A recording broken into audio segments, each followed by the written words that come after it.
Powerless vous a déçu, vous trouvez qu'il y avait trop de saisons à Arrow et vous ne savez même plus pourquoi vous regardez Black Lightning, alors Doom Patrol est faite pour vous.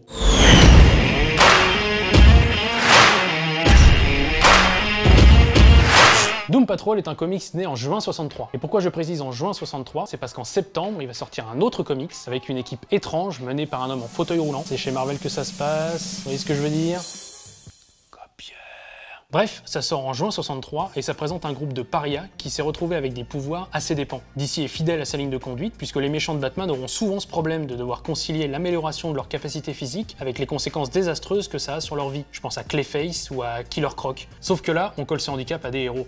D'ailleurs, cette équipe devait s'appeler la Légion de l'étrange, mais son nom a été changé dès sa première publication en Doom Patrol, la patrouille tragique. On y retrouve des personnages qui seront présents dans la série, Elastigirl, Robotman ou Negative Man, et une galerie de méchants haute en couleurs. Mais le succès se fane et dès 1968, l'éditeur arrête la Doom Patrol et fait mourir tous les héros dans le dernier numéro. Évidemment, DC oblige, elle renaîtra plusieurs fois de ses cendres, mais aura une vie compliquée en disparaissant régulièrement des publications. Voilà pourquoi, quand la plateforme DC Universe a annoncé une série live Doom Patrol, on était dubitatif.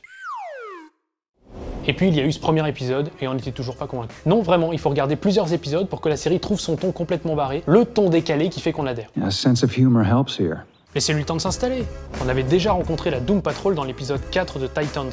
On y retrouvait Negative Man, Elastigirl, Robotman et Chief. Ils étaient surtout montrés pour faire office de teasing. D'ailleurs, entre-temps, ils ont changé d'acteur pour jouer Chief. Regardez sa tête dans Titans, et maintenant sa tête dans Doom Patrol. Oui, vous avez bien vu, c'est Timothy Dalton, le 007 de Permis de tuer n'est pas joué. Il remplace le pauvre Bruno Bichir qui a été viré. Problem eliminated. Les autres personnages ajoutés à la série, ce sont bien évidemment Crazy Jane et ses différentes personnalités. So boring. Et Cyborg, oui, le même que dans Justice League. Alors ce n'était pas du tout raccord avec les comics, la production a imposé le personnage au scénariste, mais finalement l'idée n'était pas mauvaise. Cyborg lui aussi est une sorte de créature de Frankenstein cybernétique, lui aussi a acquis ses pouvoirs sans le vouloir, et comme ses collègues, il est plus un héros en devenir qu'un héros confirmé. Il faut savoir que Doom Patrol, c'est une nouvelle création de Greg Berlanti, mais c'est du Berlanti en mieux. Si on peut finir par se lasser de certaines de ses séries pour la CW, comme Arrow, Supergirl ou même Flash, on savoure la débilité de Legends of Tomorrow qui repousse chaque semaine les limites du ridicule. More drinking, less feeling. Berlanti semble l'avoir compris en gardant cet esprit dans Doom Patrol. En plus, la série aborde des thèmes beaucoup plus adultes, parle de la différence, du regard des autres, des barrières qu'on se met à soi-même, et c'est l'une des choses qui vous gardera captif. L'autre bon point, c'est que si la série adapte des éléments de comics, elle ne les trahit jamais. Certains arcs sont même explicitement réemployés, c'est le cas du traumatique numéro 30, centré sur Crazy Jane qui devient l'épisode 9 de la série, Jane Patrol. Cet épisode plonge littéralement le spectateur dans la psyché du personnage, ses différentes personnalités, et explore ses traumatismes les plus enfouis. Dans l'épisode 4, intitulé Cult Patrol, c'est le comics 31, The World Made Flesh, qui sert de base à toute l'histoire. On y retrouve le magicien Willoughby Kipling qui vient chercher la Doom Patrol pour empêcher l'apocalypse. Et là encore, l'adaptation est fidèle. Mais outre les clins d'œil aux fans, la série montre surtout que ses personnages principaux ne sont pas des héros. Ce sont des femmes, des hommes et des enfants brisés, dont le destin a fait des monstres de foire, obligés à se cacher dans un manoir isolé du monde.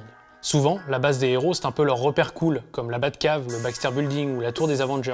Là, c'est une prison. Mais ces héros sont là parce qu'ils n'ont pas le choix, et chacun au fil de la saison va accepter quelque chose lié à sa situation, va progresser, faire un pas en avant, non pas en réglant tous ses problèmes d'un coup de baguette magique, mais en progressant pas à pas, comme une thérapie ou une rééducation peut réparer lentement les cassures occasionnées par la vie.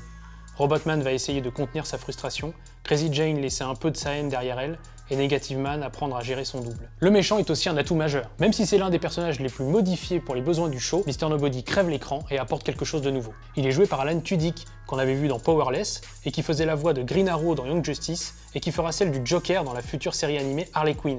Bref, c'est un habitué de chez DC, et il a un personnage qui fait beaucoup pour le succès de la série. Parce que Nobody a le contrôle sur tout, y compris la narration des épisodes, et il brise le 4e mur autant que Deadpool. Hear the music. Il lit des revues sur la Doom Patrol, il critique la série, et il va même jusqu'à changer le déroulé de l'intrigue en passant en mode voix off. Un très bon choix de méchant qui malmène les personnages et l'histoire, d'une pierre deux coups, pas mal pour Monsieur Personne. Et puis il y a une fantaisie assumée.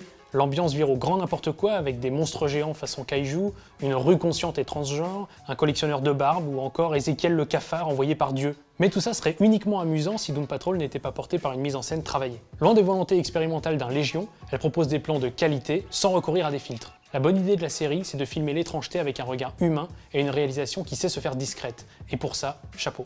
À une époque où les séries de super-héros ont tendance à vraiment baisser en qualité au profit de la quantité, ou à se faire annuler lorsqu'elles sont bien, bisous Daredevil, se voir servir sur un plateau un show bien écrit, avec son ton à lui, accessible et humoristique, c'est vraiment une bouffée d'air frais à consommer sans modération. Et puis Doom Patrol rappelle que les héros, les vrais, ne sont peut-être finalement que ceux qui restent dans l'ombre, surmontent leurs épreuves personnelles et se relèvent toujours plus fort. À la semaine prochaine.